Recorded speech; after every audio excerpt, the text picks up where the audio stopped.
And we are back with my top 10 players in the NBA list.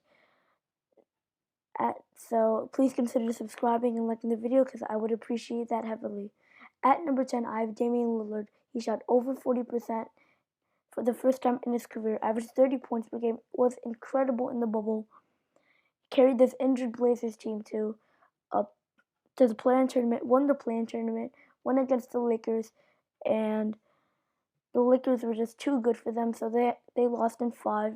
But getting one game on the Lakers was an achievement in itself. So I have number 10, Damian Lillard. At number 9, I have Nikola Jokic. Nikola Jokic upset this Clippers team in the second round and had a great season. This big can pass, shoot. He's an all-around big. He does need to work on his defense because that's what is bringing him down in these rankings. But Nikola Jokic is at number 9 for me.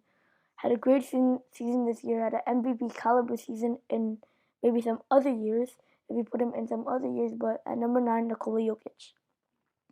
At number 8, I have James Harden. James Harden did not have the best playoff performance this year. But James Harden is a bucket, and we all know that.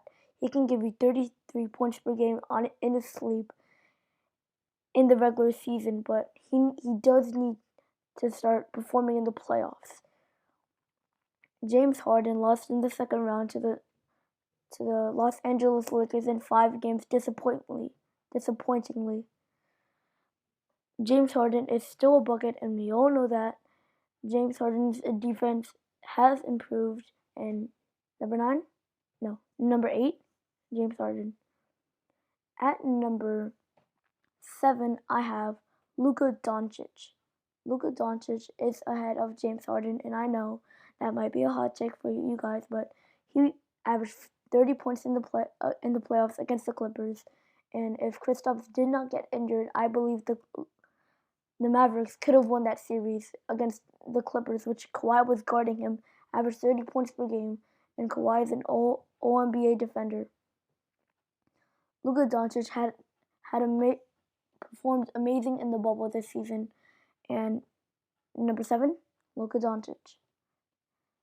At number 6, I have Giannis Antetokounmpo. He did not have the best playoff performance this season in the bubble, but Giannis is still a 2-time MVP, reigning 2-time MVP in a row, Defensive Player of the Year, and is one of 3 in NBA history to win MVP and Defensive Player in the same season, which is such a rare achievement.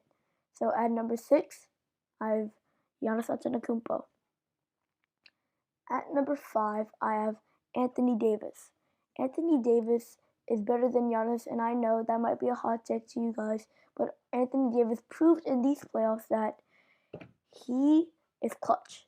He is clutch. He hit one of the biggest shots in the playoffs against the Nuggets, Game 2, hit the game-winning shot. So Anthony Davis is number 5 on my list because of his performance in the playoffs, and he is a champion, the second option on a championship team, which is an accomplishment in itself. At number 4, I have Steph Curry. Steph Curry is Steph Curry. He's the greatest shooter of all time. Steph Curry was forgotten this season because he didn't play the whole season, but Steph Curry is one of the best players in the NBA by far. Steph Curry was the best player in the NBA in 2016, not including the playoffs, and some people don't remember that he was incredible in 2016, and now that Kevin Durant's not there, he has a bigger role, and now he's going to average, he's going to try to carry this team to a playoff spot, which I think he will. So, number 4, Steph Curry. At number 3, I have Kawhi Leonard.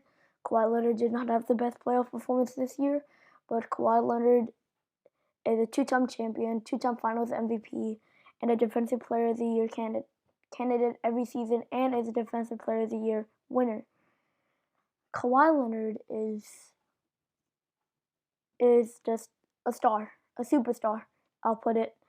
So we all know how good Kawhi Leonard is. Even though he had a bad performance in the playoffs, he dropped in these rankings just because of that performance. But Number 3, Kawhi Leonard. At number 2, I have Kevin Durant. 7 foot, shoots over you. He can average 25 in his sleep, which is incredible. He's proven in the playoffs. Kevin Durant does not need to prove anything to us anymore. Kevin Durant is just sensational.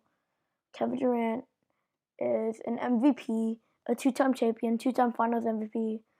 If you want to look at that, he joined to the Warriors, and those championships don't count. But Kevin Durant, number 2 on my list. Number 1, King James. I don't need an explanation here.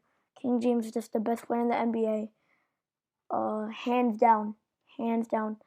Finals MVP this year. Won the championship with AE this year. And that's all I need to say. That's all I need to say. So thank you for watching, guys. And please consider subscribing and liking this video because it helps the channel a lot. And I appreciate it.